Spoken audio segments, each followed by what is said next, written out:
Welcome to The Explainer. Today, we're diving into something absolutely massive and honestly, highly controversial.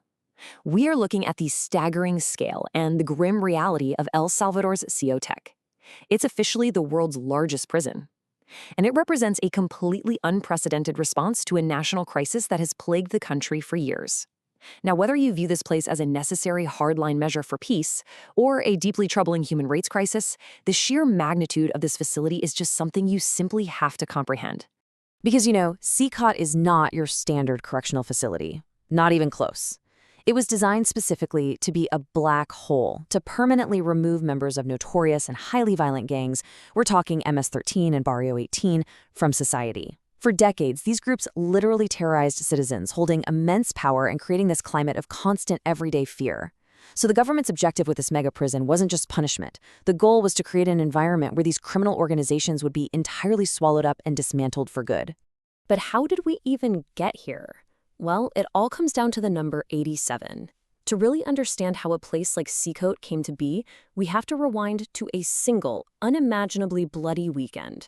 Between March 25th and March 27th of 2022, 87 innocent citizens were brutally murdered by gang members right on the streets of El Salvador.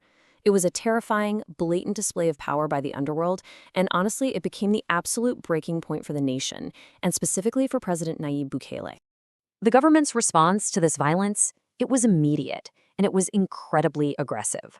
Right after those 87 murders, President Bukele declared a national state of emergency in late March 2022. By April, the military and police had mobilized, basically declaring all-out war on the gangs. This wasn't some slow, methodical police investigation. It was a rapid, sweeping offensive meant to reclaim the streets at virtually any cost. Now, what does a state of emergency actually mean on the ground? Well, basically, standard due process was thrown completely out the window. Constitutional rights were suspended. This meant police and military forces could just arrest individuals without warrants. Suspects were flat out denied access to legal counsel, and the government gave itself the power to intercept private communications. Often, people were swept up and arrested simply for having specific tattoos that were associated with gang membership. And the result of this relentless dragnet? A shocking 85,000 arrests. Just think about that number for a second. That is a massive percentage of El Salvador's total population. Almost overnight, this sweeping approach gave El Salvador the highest incarceration rate in the entire world. The authorities were, remarkably successful in rounding up suspected gang members. But it immediately created an unprecedented logistical nightmare. Where do you put them all? Which brings us to Section 2, building the mega project. 40,000 inmates, 7 months. So, faced with 85,000 suspects and absolutely no infrastructure to hold them, the government needed a solution fast. They poured an estimated $100 million into building an unimaginably large facility. Stretching across 23 acres, CECOT is designed to hold 40,000 inmates. And perhaps the most astonishing part of this whole shebang, this sprawling mega-prison was constructed in just 7 months, opening its doors in January 2023. It's a staggering feat of engineering for sure, but one driven by absolute desperation.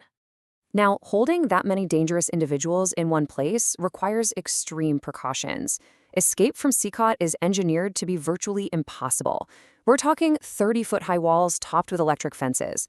There are 19 separate watchtowers and a massive force of 850 police and military personnel stationed on site 24/7. Plus, the authorities threw a complete cell phone signal blackout over a 1-mile radius around the prison. It's an impenetrable fortress, entirely cut off from the outside world. And that isolation is exactly the point.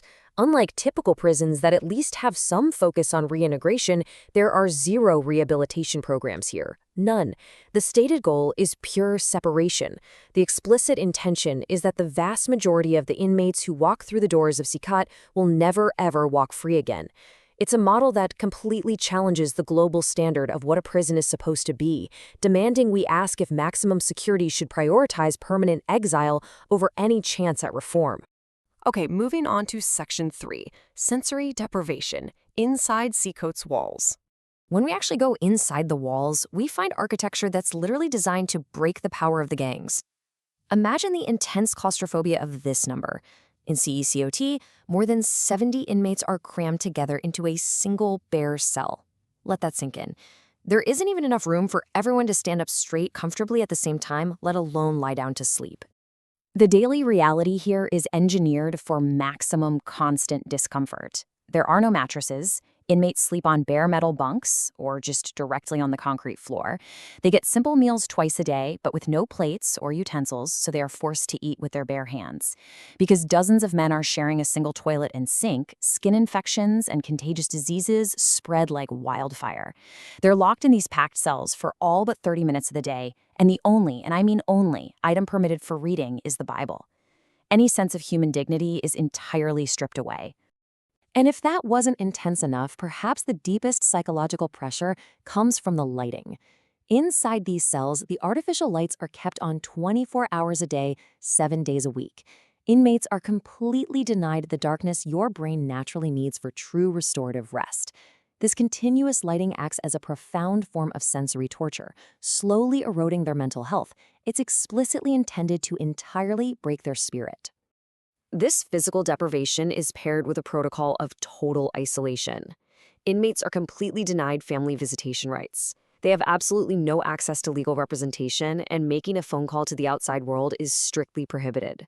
On top of that, many of these guys are slapped with sentences exceeding 200 years. The families on the outside, they have no way of knowing if their loved ones are healthy, sick, or even alive. It effectively turns the inmates into ghosts, completely erased from society. Which leads us to Section 4, the ultimate trade-off, peace versus human rights. This right here is the core of the deeply polarizing debate the entire world is watching unfold. On one hand, El Salvador has achieved its lowest murder rate in history. Citizens who once lived in constant, paralyzing terror finally feel safe walking their streets and letting their kids play in the parks again. It's a massive shift. But, on the other hand, this unprecedented safety required the total suspension of basic constitutional human rights, and it's resulted in thousands of innocent people being swept into this unforgiving prison system. International human rights organizations are forcefully pointing out the massive collateral damage of this strategy. They highlight that because these arrests were made without warrants or thorough investigations, thousands of individuals are currently trapped in these extreme conditions based on nothing more than pure suspicion. They are enduring severe depredation without ever having faced a proper trial to prove their innocence. But here's where things get really interesting on a global scale. Despite the massive outcry over these severe human rights abuses, the undeniable dramatic drop in violent crime in El Salvador has absolutely caught the attention of the world. Neighboring countries that are dealing with their own cartel and gang violence, specifically Ecuador, Honduras, and Guatemala, well, they've been inspired by these results. They are now actively planning and designing their own extreme mega prisons based entirely on the CECOT model. So as we wrap up this explainer, we really have to look at the undeniable reality of what El Salvador traded for its peace. Considering the ongoing struggles with underworld crime in our own societies across the globe, I want to leave you with this powerful, lingering question to think about.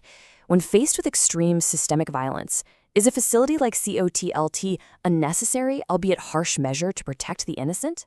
Or is the sacrifice of fundamental human rights simply too high a cost for peace? Thanks for joining me for this explainer. Keep questioning the world around you.